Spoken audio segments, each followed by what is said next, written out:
tonight's topic is, like I said before, talking about setting and maintaining and respecting healthy boundaries, and how important it is to our spiritual practice, and why it's important to our spiritual practice.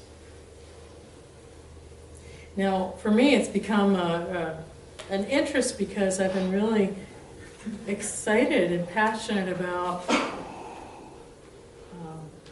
not only this path and this journey and this practice. I realized that this practice is all about coming to a place of authenticity, to connecting with this authentic, energetic source, this being that's here having this lifetime, or at least appears to be having this lifetime. And the only way in order to really connect with this being that exists, this energetic source that we each are, is to be fully authentic and integrated within this experience, right? And so when we look at it from a place of being authentic and integrated, then boundaries become a really important part of our exploration of our practice.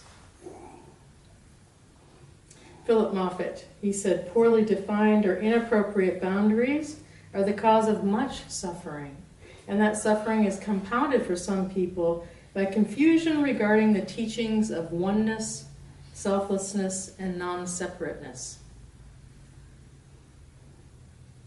So not only have I had a lot of challenges with boundaries in my own personal life, but I've worked with a lot of people over the years, and most people really struggle with boundaries. Anybody here not struggling with boundaries? You can leave. Goodbye. No, I'm just kidding. Yeah, most of us are struggling with this whole thing around what are healthy boundaries, what aren't healthy boundaries, how do I set them in a compassionate and caring way, how can I remind people of these boundaries, how can I notice other people's boundaries and respect their boundaries. It's almost like a minefield, walking through a minefield at times. So I'm going to be talking about boundaries from the way I look at them, from two different realms. The first is the physical world, the physical realm. There are actual boundaries, perceived boundaries in the physical realm as well, and then also in the mental, emotional realm. The physical realm, it's recommended that one develop metaphorical boundaries in order to develop autonomy, or even physical boundaries like perhaps a fence around your property or the wall. I almost didn't want to say that. But, you know, boundaries originally started as a way to demarcate our property, our landownings, from the next person's landowning, so we knew which was ours and which was theirs in the physical realm. I always find it really strange when I'm driving. I love to drive. When I'm driving, all of a sudden there's a sign that says, "Welcome to Mississippi," or a new state. Do you know what I'm talking about? It's like this arbitrary new boundary that now I'm in Mississippi, but 2 seconds ago it seemed like the same place. Yeah. But that's what we do. We create this arbitrary metaphorical boundaries in our world, or the physical world. But then we have actual physical boundaries that help, I'm going to say, that are meant to protect and serve life, really. Maintain life. Like your skin is your body's outer boundary that helps protect it in so many different ways from the elements and regulate your body temperature and on and on. And then the ozone layer, which I understand is suffering, our atmospheric gases, a boundary that absorbs the ultraviolet radiation coming from the sun to keep us intact and alive. So without it, we can't be here. All right, so that's just a little bit of context setting. Now I'm going to jump into some details. You know, we know, and I say this regularly, that our true presence, our true essence, is that of wisdom and of love. When we sit down, we meditate, and we connect with our true essence, we know that that's who we really are. We know that's who everyone is. So why is it that we don't see it regularly or know it all the time? Right? We have the conditioned realm, all this stuff that's been conditioned in our heads that pulls us away from our true essence. And then we have this unhealed pain body that's there from the traumas or the disappointments, the illnesses, the upsets that we've had in life, the prejudices we've experienced, the confusions. And these unhealed pain bodies get projected unhealthfully onto ourselves and onto others with unhealthy boundaries, right? So part of our healing this whole pain body to get to our true essence, it's kind of like you have to go through the pain body to get to the gold, will necessitate that we actually see and set healthy boundaries in order to create that safe space to heal these pain bodies. The term of boundaries can be pretty slippery and confusing, and a lot of different people mean a lot of different things from boundaries. And I just want you to know that I don't perceive myself as an expert in boundary setting. I'm just speaking from a spiritual mindfulness perspective. So I want to get into Buddhism for just a minute here, since this is a Buddhist group and this is a Buddhist practice. In Buddhism, I think the Buddha set up so many different systems and lists and platforms in order to help people, support them in setting healthy boundaries for their practices. There's the Vinaya you may have heard of. It's all the rules that the monastics had to adhere to. The men had 227 Vinaya rules, and the female monastics had 311 Vinaya rules. Is there some sexism going on there? I mean, just wondering what that's about. Maybe they had struggling with boundaries around that back then. I don't know. I totally made that up, by the way. The precepts, have you ever heard of the 5 precepts we talk a lot? The precepts are these suggestions for how we behave in the world to not cause any harm of body, heart, mind, in these 5 different areas. So they're supporting us to have healthy boundaries. And then in Buddhist psychology, we talk a lot about in terms of that one needs to develop a healthy sense of self first before they can lose their sense of self. So trying to spiritually bypass a healthy sense of self can be very dangerous. People who get into deep spiritual practice without developing a healthy sense of self can have psychotic breaks. They can get stuck in some really unhelpful obsessions with their practice. Or they can get really spiritual materialistic, which I'm thinking I should talk about that next.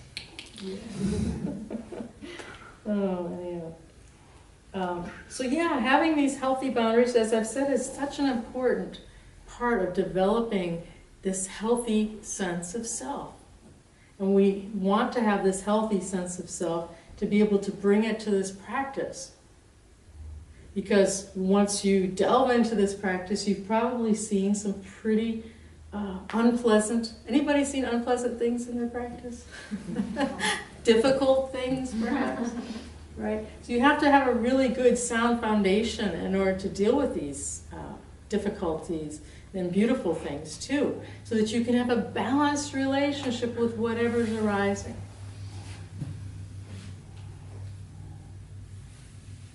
So I came through the doors of learning about this topic of healthy boundaries when I realized that I didn't have any.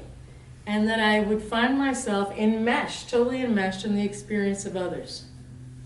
When I first started this practice, I became very psychic and intuitive and could heal people. And so what I found is I would work on somebody who was with severe shoulder pain. Next thing I know, I couldn't move my shoulder for a few days. Or I would take their migraine away, but I'd be walking around with a migraine.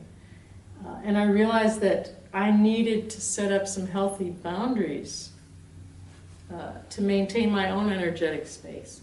And then once I saw that, I started seeing how I had unhealthy boundaries in just about every area of my life, right? And then with spiritual practice, to make matters worse, when we start really feeling this selflessness, this oneness in our practice, right, then we can get even more confused if we don't have healthy boundaries, because then, well, we'll talk more about that, I'm sure. So if you were raised by emotionally healthy, self-realized parents, individuals, who here was? One person? It's because your mom says, your mom here? You have to say that, right? But anyhow, so sorry mom, wherever you are. But anyhow, if you've been raised by self-realized individuals, then you probably don't have any struggles with setting and realizing healthy boundaries. But the problem is that most of us were not raised by self-realized individuals. So we're trying to figure it out on our own as we go along. So it's really important to get the support of other people who are also on the journey of trying to set and maintain healthy boundaries. So why is it important, besides your spiritual practice, to not have a psychotic break, to have healthy boundaries? I'm going to go out on a limb here and say that if you don't set and maintain healthy boundaries, you're going to be wasting a lot of your time and energy in what I call crazy making. You know what I'm talking about, crazy making? Putting a lot of fires out that you've inadvertently started. Trying to deal with most recent traumas that you find yourself embroiled in, trying to change, manipulate people, or perhaps stewing in resentment towards others, criticizing, defending, and all the really unpleasant things we can get stuck in. So my primary caregivers modeled a lot of healthy behaviors for me and a lot of really unhealthy behaviors. And the one unhealthy behavior that they modeled for me was codependent behavior, which I took on. You know, I learned it, that's what I thought was normal, and so I've overcome a lot of codependent behavior. And if you don't know what codependency is, it's taking on the emotional well-being of another person, trying to fix this other person or make everything all right for somebody else. And it can get really in extreme versions if you're supporting an addict, even though it's not healthy or helpful. So when your energy is not being wasted in these codependent or all the other ways that I mentioned, and you have healthy boundaries, then you can put this extra energy towards your practice, towards your moment-to-moment mindfulness practice, towards evolving in life, towards living from a passionate place instead of one of reaction and anger and frustration and resentment or confusion. So I think the Buddha has so many stories about setting healthy boundaries, but this is one of my favorite ones. There was a man who came into the Buddha and he was screaming at the Buddha all kinds of obscenities and angry accusations, and he was just going for it, right? And then the Buddha just sat quietly and waited for the man to stop. Then as soon as the man stopped, the Buddha asked the man, if you were to give someone a gift and it was refused, then who does the gift now belong to? And the man said, well, then it belongs to me. And the Buddha said, well, I do not accept your gift of abuse. You may leave now. Boom! You go, Buddha. Right? Yeah, and it was respectful, it was kind, and it was saying, I don't accept your gift of abuse. This Imam Ali was a wise Islamic prince in history. His quote is, silence is the best reply to a fool. So I think that setting healthy boundaries starts with ourselves, our relationship with ourselves, right? Once we start experiencing and feeling into and maintaining and supporting a healthy relationship with ourselves, then we can start expressing that request to other people in the world. Does that make any sense? But if we don't have a healthy relationship with ourselves first, then we're just going to be constantly demanding, and we might even have some unrealistic expectations of other people. And then our boundaries might become really rigid, and we might be beating people over the head with them. Do you know what I'm talking about? So, starting with ourselves. One of the healthy boundary to look at is in your terms of giving, your generosity. You know, Buddhism talks about wanting to be generous of spirit, of action, of money, whatever resources we have, but we want to do it in a really wise and caring way, right? And not be giving we want to, just like a Goldilocks, we don't want to give too much to where we don't have enough for ourselves, but we want to be generous of heart and spirit. But sometimes giving, if we're really giving, it can turn into what I call the savior mode. Anybody ever gotten caught in the savior mode? It's a really painful, difficult place to be. So just looking out for that. The second way that we can have healthy boundaries with ourselves is to stop believing the crazy narrator in your head. We're reading this book for Buddhist Book Club, Dan Harris, 10% Happier. And it's a really sweet, short book. I suggest you get it whether you come to the book club or not. But his very first sentence in the book says, initially I wanted to call this book, The Voice in My Head is an Asshole. That's the very first sentence, and it just gets better from there. So quit believing the crazy narrator in your head. The third thing that I think is really important for setting boundaries with ourselves is to love and take care of and nurture ourselves. And have a commitment or intention to do that. It may not be natural, it may not be easy, but at least having that commitment to do that. Some more wise words from the Buddha. He said, you can search throughout the entire universe for someone who is more deserving of your love and affection than you are yourself. And that person is not to be found anywhere. You yourself, as much as anybody in the entire universe, deserves your love and affection.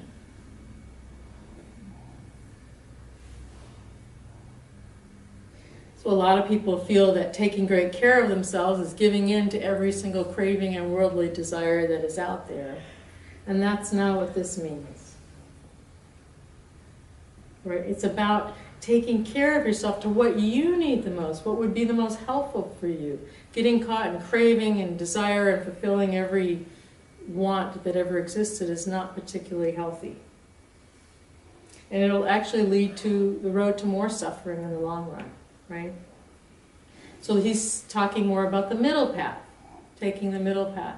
Not totally indulging yourself with all the desires and wants, but also not rigidly denying yourself or punishing or self-punishing. Right? Finding that great place. Now, of course, if you are an addict with a certain substance, the middle path will most likely be abstinence. right? There are certain substances that I have really unhealthy relationship with that I know I just can't engage with them.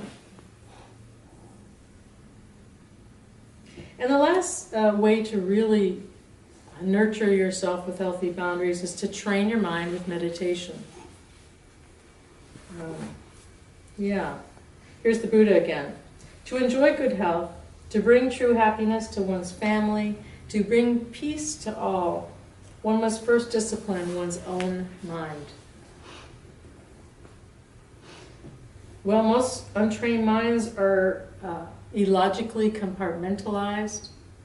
People have a lot of illogical thinking that they can convince themselves of. They don't see it clearly, and it's not integrated.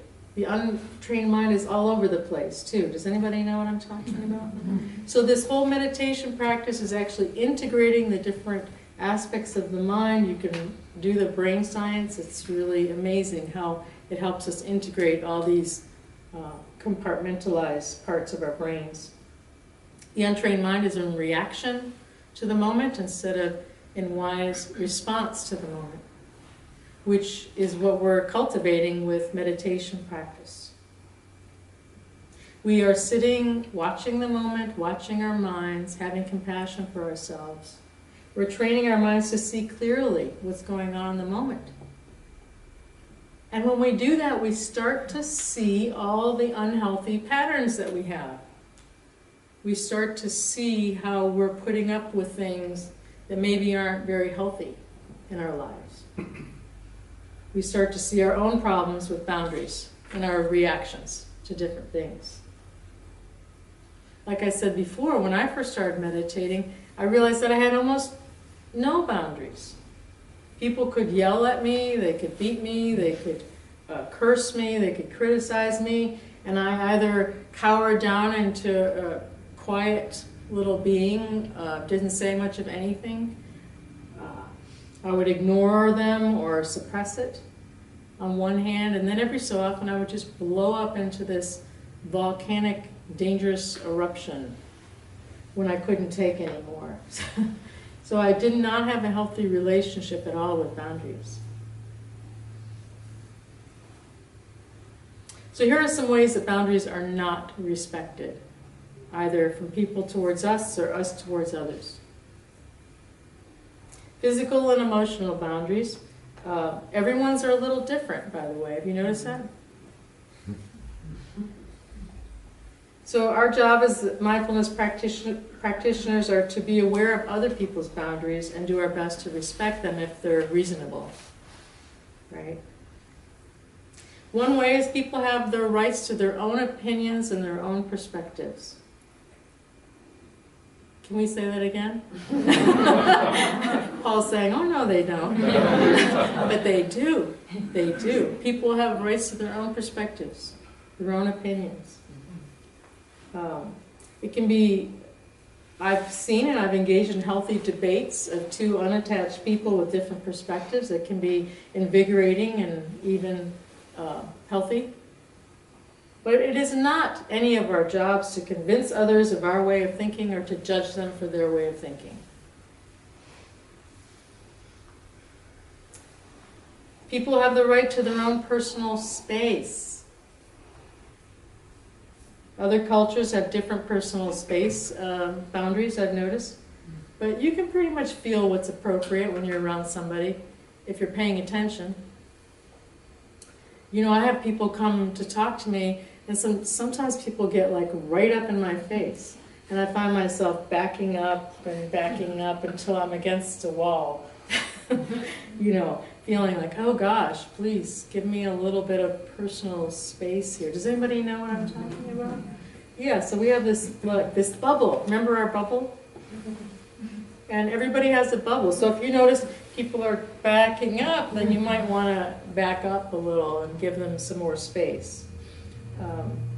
An unwelcome touch by people, perhaps. Some people like really...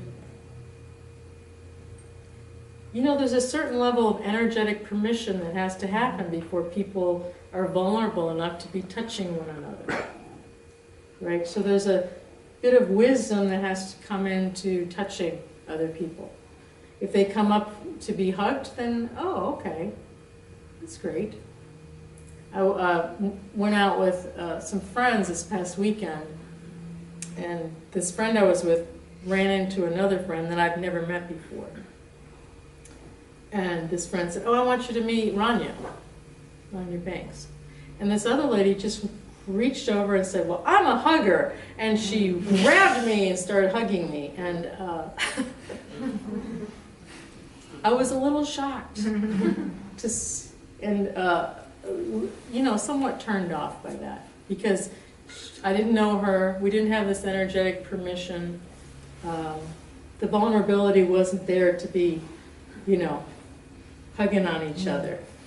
So yeah, there's some energetic boundaries to pay attention to there. Interrupting, oh yeah, and the person I was with,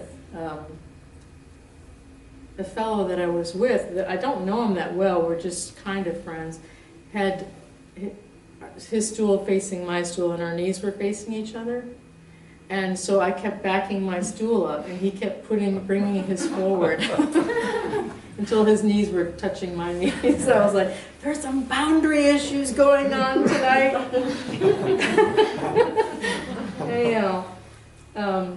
Another way to cross someone else's boundaries is to be constantly interrupting people. Or the opposite, talking nonstop and dominating the conversation is another way to be obliterating the boundaries. Walking away, yelling at people, giving unsolicited or unasked for advice. We could go on and on, right? So if someone is invading your boundaries, and it's not a physical attack, if it's a physical attack, call me. If I'm around. I trained for several years in this. Hopefully I'll never have to use it. Right? But it's important to set your boundaries with caring, compassion, without assumption, blame, or attack. I found some words of wisdom on the internet from an unnamed person. Here they are. Do not walk behind me, for I may not lead. Do not walk ahead of me, for I may not follow. Do not walk beside me either. Just pretty much leave me the hell alone.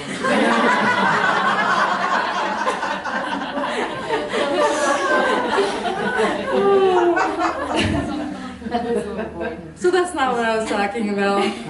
That may not be the healthiest way of setting a boundary, but I liked it. So some ways of not setting healthy boundaries. Don't assume you know someone else's intentions. That's very painful when that's done to you. Has that ever been done to you? Someone assume you have malintention? So with a lot of mindfulness practice, we start to tap into this boundaryless place, this place that has,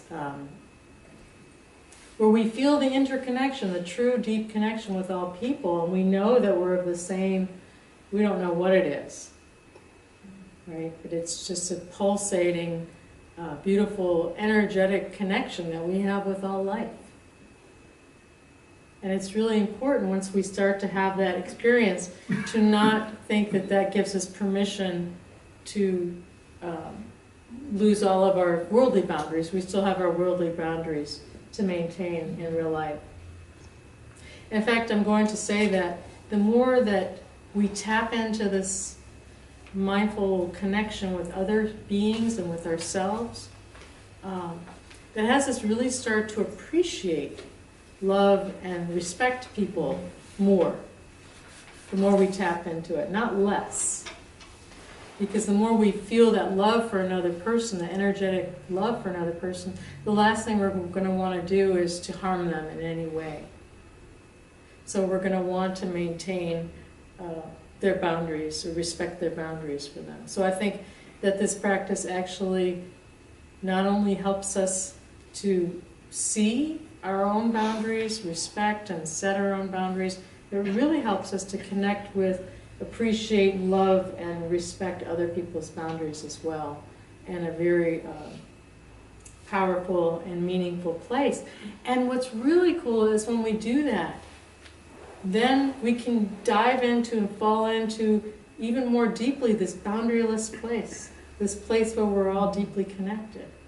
So there's this reciprocal process. We fall more deeply into this boundaryless, beautiful, loving connection, and then that helps us be more skillful in the world. Boom, boom, boom. So,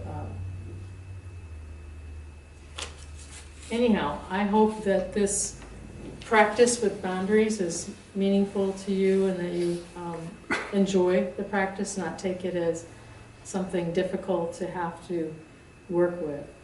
And that in doing so, that you can really fall into, tap into, and have the courage to truly be your authentic selves, your true nature.